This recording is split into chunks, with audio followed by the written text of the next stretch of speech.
What's going on, everybody? Hoover here. Today we're going to be breaking down my track Spaced Out, which I made on the PO-33.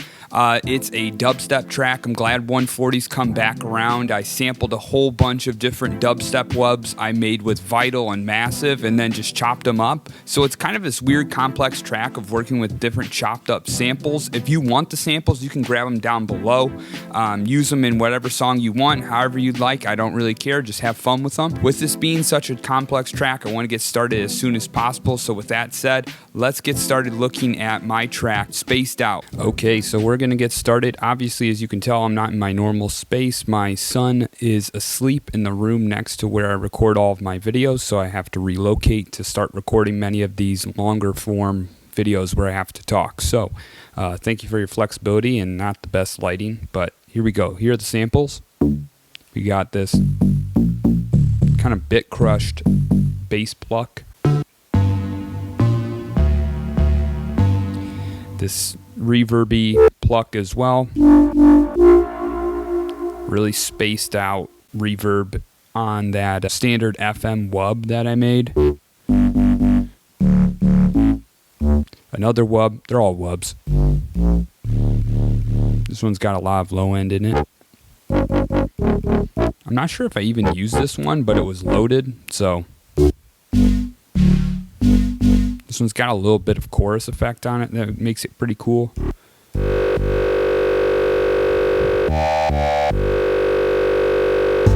So that's that one. It's got that long tail on it. It's great for those long form kind of sustained basses. Then you got the kit. So you might hear a lot of repeats. If you haven't watched any of my videos before, I layer my drums so that it all fits on one kit. So I can go with like a layered kick with a hi-hat, so I don't have to layer another kit with a hi-hat. Now, I always make a duplicate drum kit as well on there, just in case I have to have some other percussion, which is what I did here. It's the same kit. I just added or removed the low end and used the high end filter on the PO-33. Now we're getting into the wubs. So that's one. These are all just different performing effects that I did on them to make sure they sound decent when I chop them up. That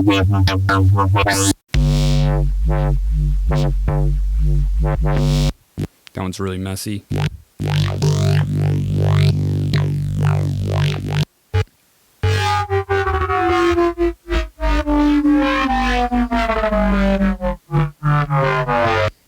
That one's insanely long. I didn't really use it that much, but I thought it had a pretty cool, complex sound to it.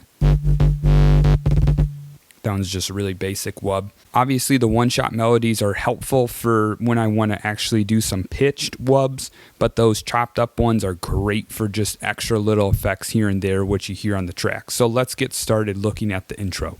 All right, so let's take a look at the intro.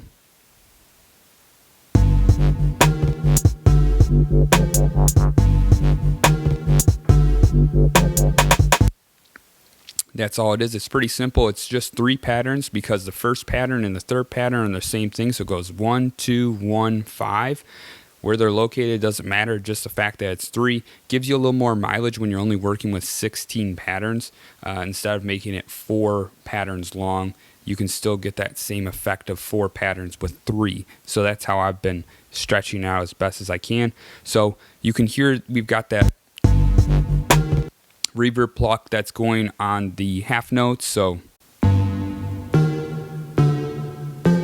and that consistency is really good. It's almost like a metronome because it keeps all the weird funky wubs that we hear in place, or even sometimes the drums can be a bit irregular. So looking at the drums next,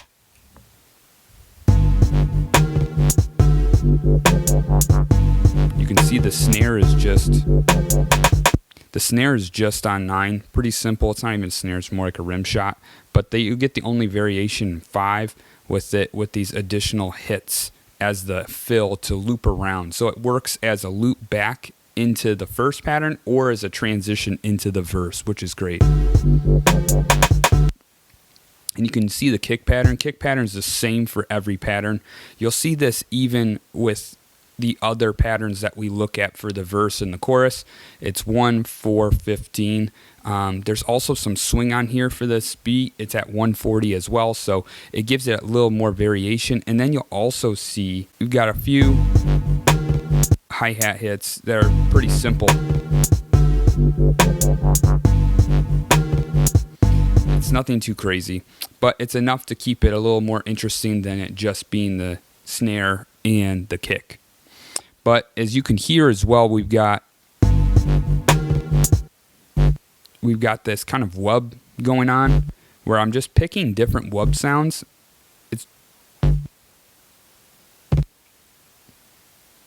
And they sound really underwhelming by themselves if I just take each snippet, but when in context, they actually sound pretty good.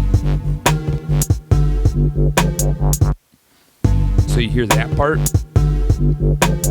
and then you hear that additional wub sound that's a little bit different. I'm using the same wub sound, and you can hear that. But you can hear they've got a filter effect on them. So after I punched it in, I held down right and adjusted the filter and did a filter sweep on this pattern and recorded it in so that it gives the wub a little bit more movement so that it's not that static sounding, because in dubstep, movement in the basses is crucial.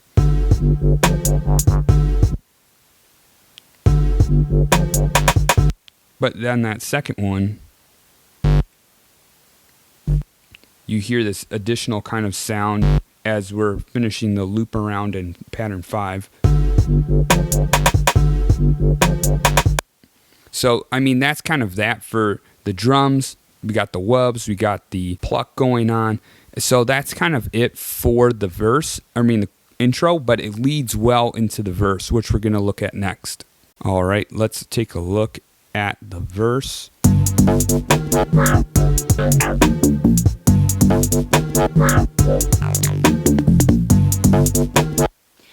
All right, so there is an additional part that's kind of like the build, but we're just going to look at this because this is kind of the building blocks. Let's start with the drums because we see that, as I talked about, the kicks are staying predictable. The only thing is you don't see the 15 because it doesn't have the hi-hat on it. This kick is the layered hi-hat kick. This kick is not. So you still have the kick. It's just whether or not the hi-hat is layered on top. And we can see I've filled in quite a few spots here now in the pattern to kind of give the rhythm of it a little bit more flair because it's just kick, hi-hat, and snare right now.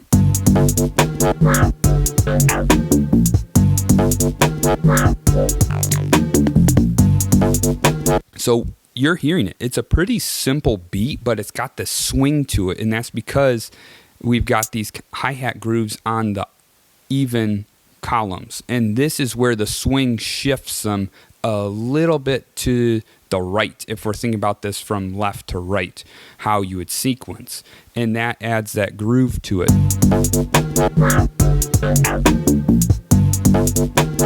And so that's like the best part about these drums is that they've got this swing that's almost like a two-step groove almost, but it's not. It's got that dubstep feel still, which is great. So moving on from there, we've got the same pluck that I talked about earlier.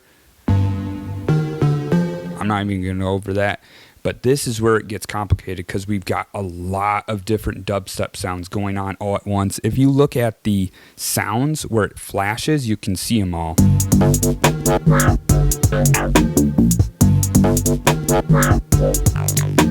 So we're all over the place. And so what I did, as mentioned, these are just different chops. So you got the kick over here, but you've got these weird moving sounds, but because they're all in key, they're all in G, it makes it feel cohesive. And even though it's only one note, it doesn't sound redundant because it's got all this movement within it. And that's kind of how dubstep is. It's not about complex melodies necessarily. It's about complex harmonics in the sound. So looking at this, let's see how many more we have from this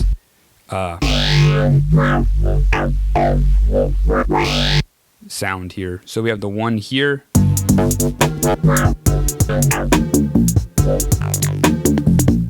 So you got a lot more going on over here. Once again, these are just very simple chops. This is where it might seem very underwhelming and boring for people, because all is just taking different sounds that are pretty complex and breaking them down. So looking at this again, we got this other sound here.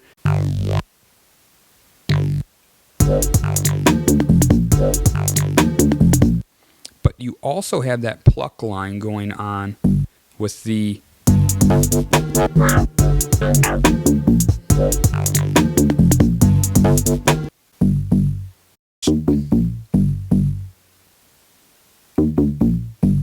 once again, dubstep's not about complex rhythms, it's about groove, it's about harmonics. So once again, we got that bass line's kind of grounding it, so it's not just one drone of a note.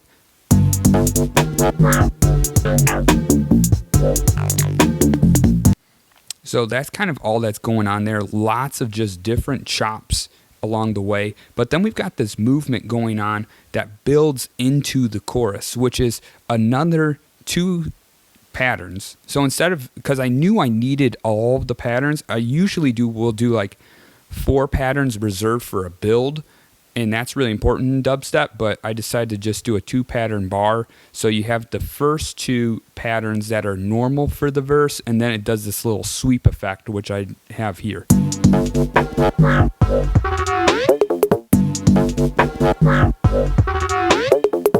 So you can hear there's this high pass sweep. So I just take the sounds and I'm holding down right and I'm moving the high pass filter on the sound that's recording it in as we're going through it. So it's creating this sweep effect, and you can hear it's impacting the drums, it's impacting some of the bass, it's impacting the pluck sound, but we also have some variation going on in that final pattern. This one's pretty normal, but you can hear that it's different than. You can hear I'm bringing down the low pass filter on the drums, and I'm bringing up the high pass filter on the basses to create this kind of band pass effect where I'm closing in both sides of the audio frequencies. And then we have the sweep continuing on in pattern 8. And we've got that weird kind of sound that kind of really adds this kind of sweeping crazy effect. And then I use the effect where I pitch up an octave, and you can write that in. So if you hold down right and then press effect, and you can record in any of the effects. And normally we would think of them as punch-in effects, but I use them a little bit more precise, because sometimes they can be seen as sort of cheesy by people that use a lot of pocket operators all the time just to try and spice up something basic.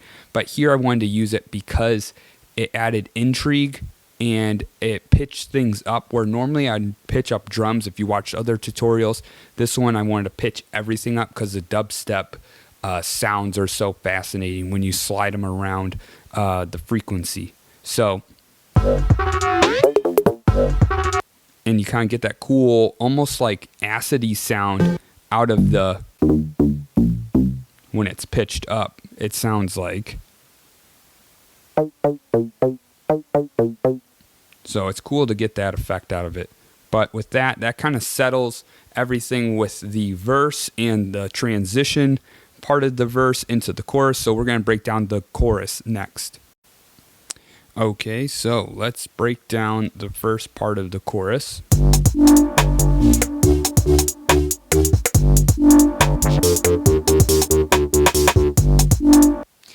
And that's it. That's all we're going to look at. It's pretty complicated, but this one uses more of the melodic components that I had recorded and the ones that are used in the melodic spaces. So that's the difference.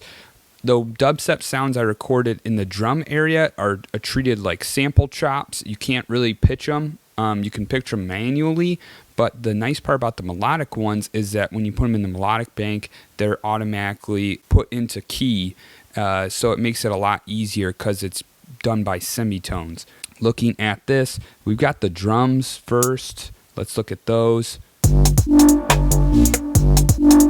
So if we look at the kick, once again, kick, kick, no kick. So there's less kick in here because there's so much bass going on. The snare, pretty simple. And we've got this different hi-hat that's taking place between the two. So it kind of adds variation, which is fun. And we've got this other kind of little clicky sound that's almost like a rim shot that's at play as well to kind of add some variation when we go from one groove to the next.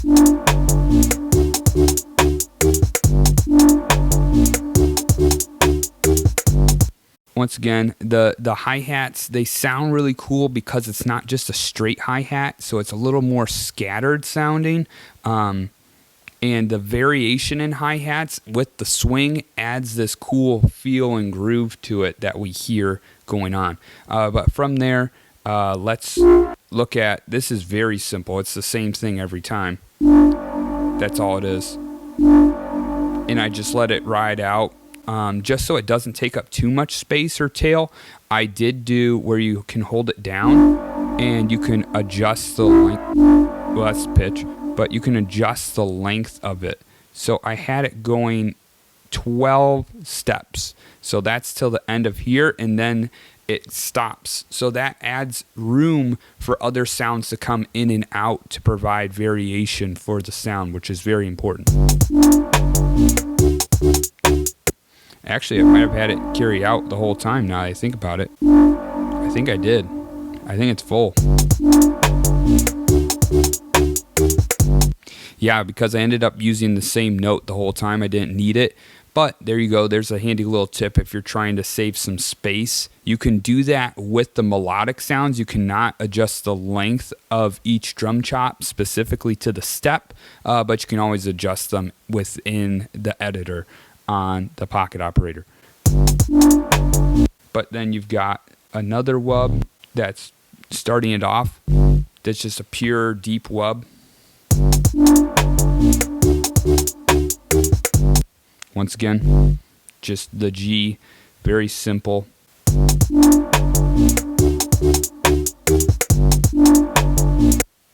And you hear those other little plucks.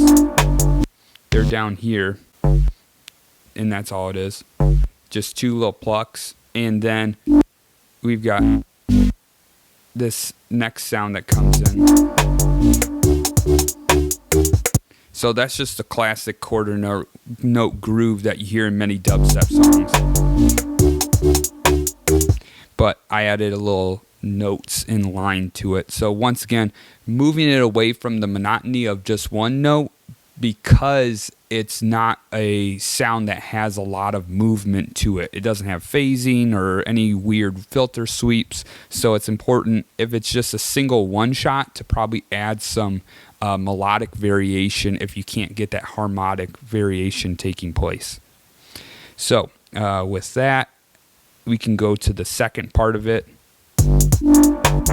So there you hear, once again, instead of going just back to one, I have it, because they're pretty similar in sound.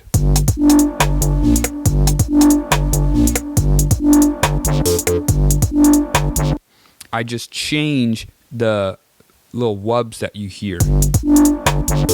Same filter, or same bank where I got the dubstep wub from the other one, but it's just different parts of the sound with a little more resonance on them. And then this is where we introduce another sound, which is,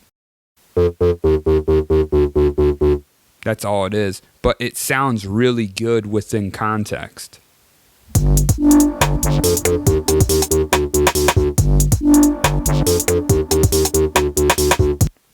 But you also hear, on top of all that, the drums are starting to get a little different here. We got a cool groove going on that's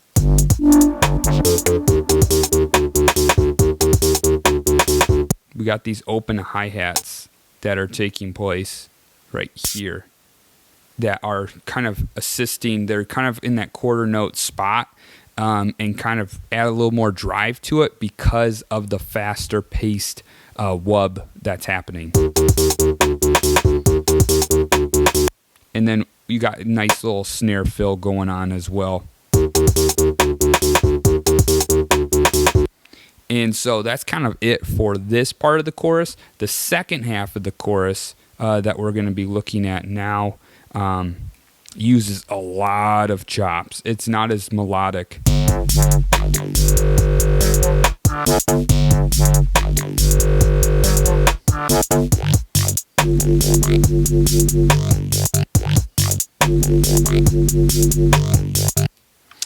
All right, so starting with the drums were different. I had to make sure the drums had a completely different feel. So you can already tell the kick, instead of being on the 4, we've got it on the 3. So it's going to already throw you off from our normal groove that we've been feeling the whole time. And it feels a little more panicked or rushed, which is fun. And then we got these open hi-hats, which I took from the other pattern we just listened to in 12, because I liked the pacing that it gave. Oh, also I'm on the wrong pattern, but same thing, same drums. Actually, it was easy to hear on the other one because there's not as much chaos going on. But then you just got your hi-hats going. I don't really have anything over here in the 4th vertical column because that's where a lot of swing takes place, but keeping it just in the 1 and the 3 as your main columns kind of provides a clean drive to it and allows, because this is so clean within the 1 and the 3 columns wise, it allows the bass line to get a little more chaotic and let that really shine instead, which is the goal. So the snare, once again, really simple there. And then the second, just the same thing, snare. We got a kick here at the start of the pattern, and then one over here on 11.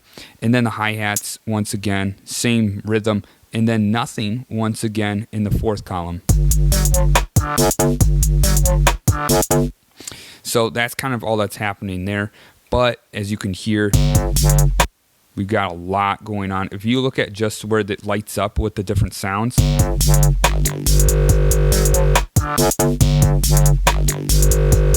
I even have to look at it to keep track where everything is at.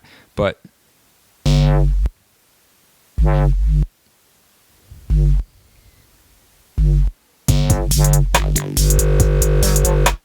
so you can hear there's a lot happening here. So that's the initial sound that you hear off the bat. And then you hear these other little sounds. These are the wubs that kind of carry on throughout the pattern.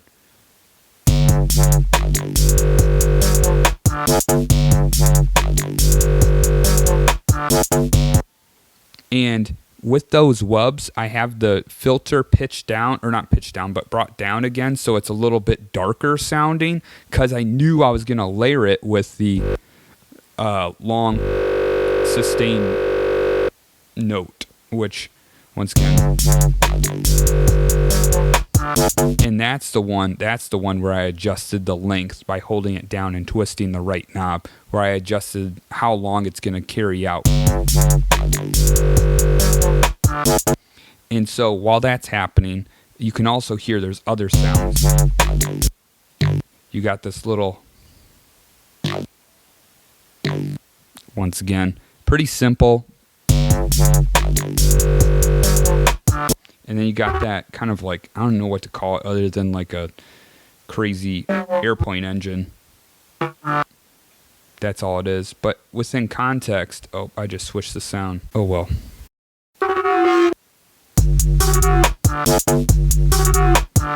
Sounds good enough to me. Anyway, that's what that is. I'm not going to re-record this song anyway, so it's no big deal. And then from there, there's the variation in the pattern in this next section with the basses as well. You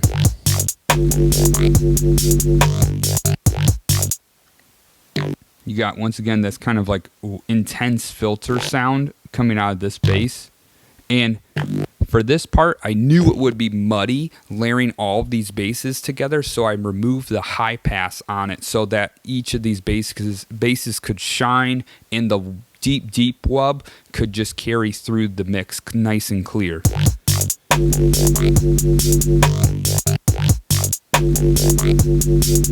So you hear two sounds actually at play here. There's this initial deeper wub, that's providing the weight, because what I did with the second time this wub comes through, I high-passed it and plucked out a harmonic that I thought sounded good. I think it might be just a perfect fifth, but it adds a new tone to the wub in comparison. If you listen to the first time it comes in, you can just hear that.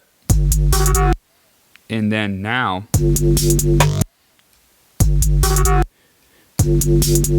it sounds like two different sounds in wubs completely, but all I did was adjust the filter. So that's the key. You can really work with simple sounds, just repurposing them and adjusting them is really helpful because you can get a lot more out of the sounds that you have, especially on a pocket operator. That is crucial.